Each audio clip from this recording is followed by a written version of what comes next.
Hi, it's Taurus Green, and it's January the 12th. It's a new moon at 23 degrees Capricorn, and the new moon is exact at 9 p.m. on the 12th in Pacific Standard Time, and on the 13th exactly at midnight, the witching hour in Eastern Standard Time. So I thought I would just break this down, keep it simple, and just work with the four elements. So there's fire, earth, air, water, just like the natural system. So fire, Aries, Leo, Sagittarius, you get what's called the page of inspiration in this deck. Inspiration, this is the beautiful Muse Tarot, is fire, so inspire, fire. So the page is like the younger aspect of fire, so it's just like a spark. And the picture, these are very unique. It's a very unusual deck, very modern. There's no male figures on this deck. So the inspiration, it's like you have to kind of look a different direction. And then there's two black cats, so there's two sources of inspiration or familiars that you have to tune into. So always remember that what seems to be opposites, polarities, are always complementary.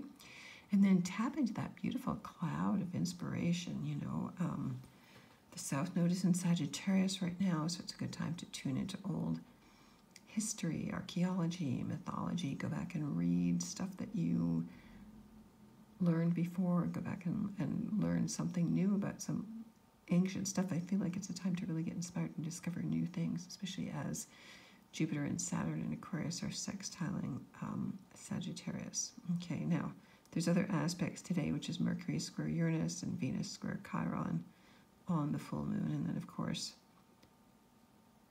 on the 13th Mars square Saturn and Aquarius. So we're getting up to some pretty heavy aspects, and of course the Sun also conjuncts Pluto coming up in another couple of days. Now moving on to Earth here. Now the sign of Earth gets materials, and that is the sign of materials. So far, fire for fire, earth for earth. Okay, so the nines are always completions. There you relate the nines to the Hermit in the tarot.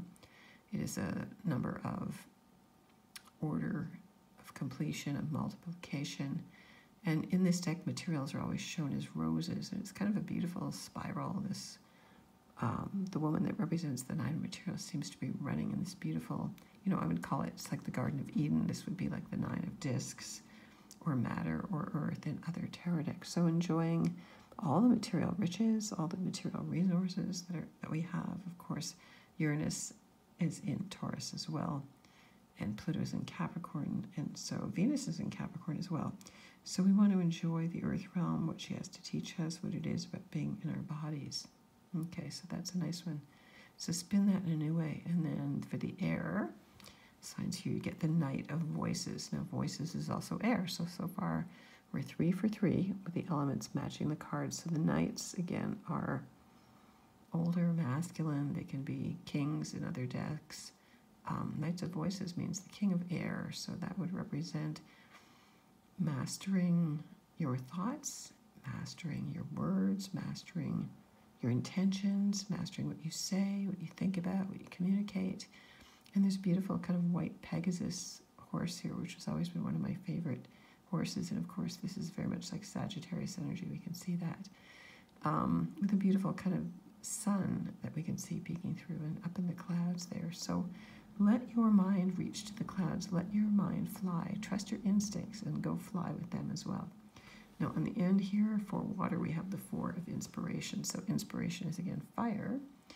And these four women are sitting, representing the four elements, kind of up on this rock in the clouds. It's very Pisces or imaginative or watery element to me. And then there's this little ring of 1, 2, 3, 4, 5, 6 stars there.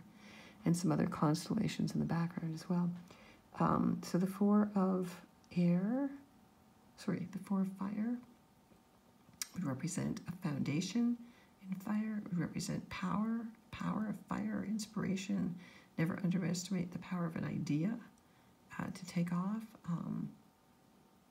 Consciousness comes before emotions, so you have to have that spark of the emotions to get your imagination going. So it looks like a very imaginative energy here that I'm seeing with the new moon in Capricorn, even though it's very grounded. And time to really let your imagination fly. Don't get ground down. It's going to be a very heavy next, I would say, 15 days, 16 days. As Jupiter is also sitting on the U.S. Sibley chart on its south node at 7 degrees of Aquarius. So things are going to be very intense, especially on the 13th, Mars square Saturn. So expect uprising, violence, all that sort of Aquarian energy coming in a very kind of heavy way. Uranus also turns direct on the 14th.